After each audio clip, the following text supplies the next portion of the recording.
Today was kind of interesting. Yeah. Well, yesterday was supposed to be my husband's day to get his oxygen, and we've discussed this subject before. You have a company that has medical supplies. You should be kind of on the prompt side with them because it affects the person's health type of thing. Well, my husband uh, is on oxygen, and the company has this one guy. I don't know if it's just him or it seems to be only him, where he will, when he comes in, he will only give us so many tanks and not give us any more. We need 14 tanks, he gives us 12. Sometimes 6, sometimes 4, whatever he's in the mood for. We're supposed to be okay with it and try to get through the week with it. Problem is, my husband using 2 to 3 tanks a day. We need more than 12. So, and the company has a very, very, very, very, very strict rule. 1-for-1 trade. You know, we have to give them equal amount of tanks that they give us. Well, this guy seems to think it works the other way around. He gives us 12, we give him 14, 17, whatever. He says even 20, but he only has to give us 12. Not happening. And so eventually we end up having to make these trips out to wherever their office is. I think it's supposed to be for the Castle Rock office. It's kind of in the Castle Rock direction. And we have to travel all the way out there to get the tanks, and then come all the and trade them out when it should have been done at home in the first place. Well, didn't happen. Yesterday was my husband's delivery date. Nobody showed up. Nobody. No phone calls, nothing. I called like every hour, all night long, begging somebody to please come out and give us some tanks. We're not a delivery service. Well, my husband needs tanks for when he goes to work. Uh, Not their problem. Okay, so here I am sitting up all night long trying to do this. Finally, this morning, I finally get a hold of somebody, and she says, okay. And she tells me, or she gets a hold of the driver. Ends up being this prick of a guy who thinks that he doesn't have to do anything. And he calls me up and he yells at me about how he's in Littleton. He's the only one on the job right now, and he'll get around to me if he can. If he can. Meanwhile, my husband is completely out of oxygen. He has to go to work, no oxygen. There is no compressor at the job site. There is no form of oxygen tanks, medical equipment at his job site. But they don't have to jump to his tune because he has a compressor at home.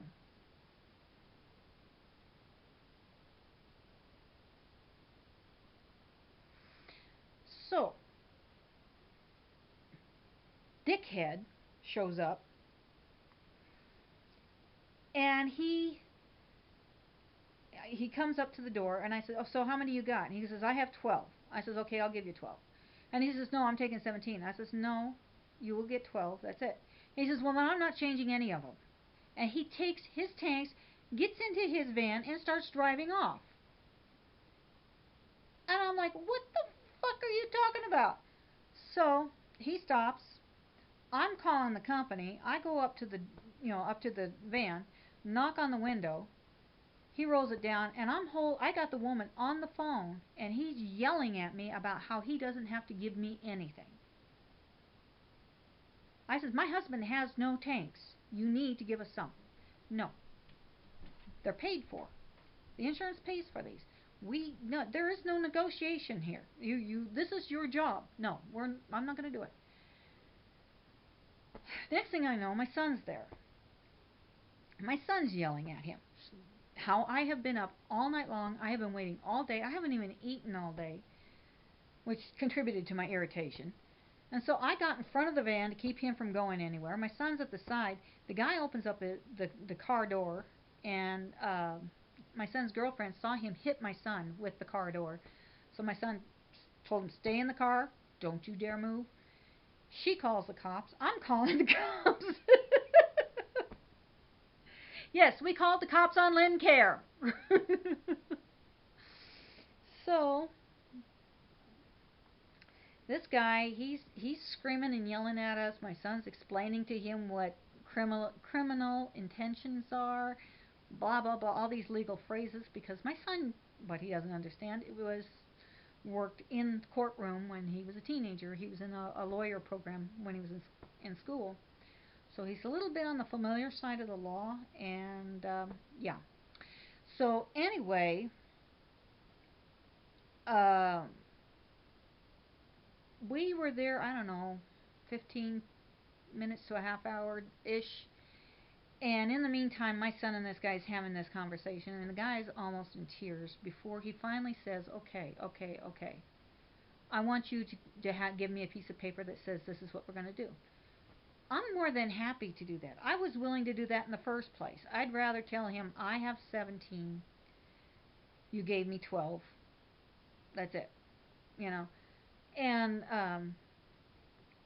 because the problem was with the documentation, they always documented what they gave us, but they never documented what they took. And he was constantly taking more than what he was giving, and that was creating a major problem for us because we're running out before we need to. So I says, I'm more than happy to do that. I was wanting to do that in the first place, and I wasn't allowed.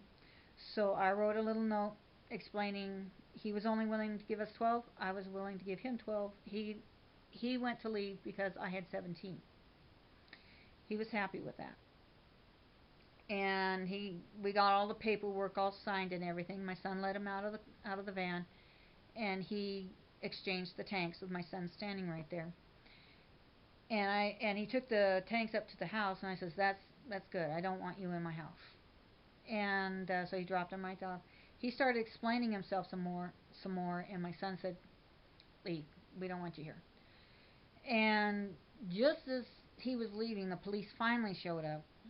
And I can't be mad at them. They had an emergency that was going on, and it required all hands on deck, type of thing, life and death type of thing. And they got better things to do than mess around with this. So we tried to talk to him, and the one officer was going on about how it's a civil matter. And I was like, my husband can die. And he goes, no, you can just call the ambulance. Why should we be put in a position where I need to call the ambulance and take my husband to the hospital before the oxygen company will give him his tanks? Why does it need to get that far? It's stupid.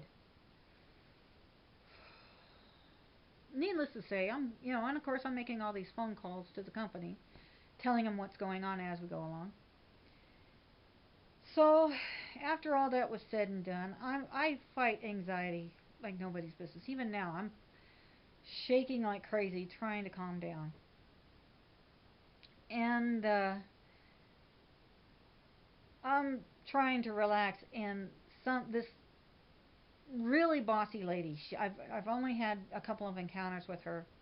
She's a real bossy individual from the company. She calls up and she tells, she basically tries to get the patient to submit to whatever the company wants, which I don't play. She calls up and she says, why did you call the police on my man? And I told her why. And she says, well, we have a problem. And then she starts yelling at me. And I tried to explain to her what was going on while she's yelling at me. And finally I lost it. I screamed at her, said some things that wasn't very nice, and I hung up on her. Then I called the company, through the number that we work with, and told them, pass this on to your bosses, because I'm done. I'm not playing this game anymore. So, yeah.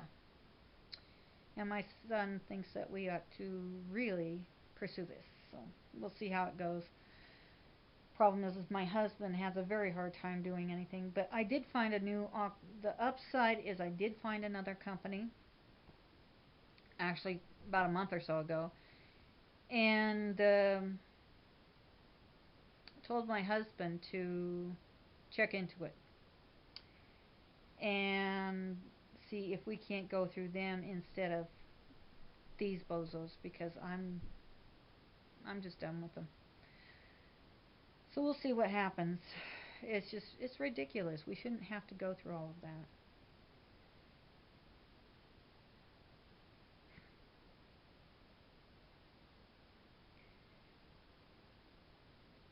It's scary. It's scary. And then, what's funny is later on the cops are talking outside the front of our house for a long time. They're just visiting there. And I went over to talk to him. I said, thank him for at least showing up and getting the guy to understand that I meant business. And I explained to them what was going on and everything. And I told him, I says, here, one of the biggest problems in this particular situation is this guy is not American. He is clearly from a different background. And his thought, or his upbringing, is that you bully the women into submission. Not a good idea with me. Anyone who knows me knows it's a very bad idea. And even the cops said, I can see where that would be a bad idea. So, yeah, I'm done with this company.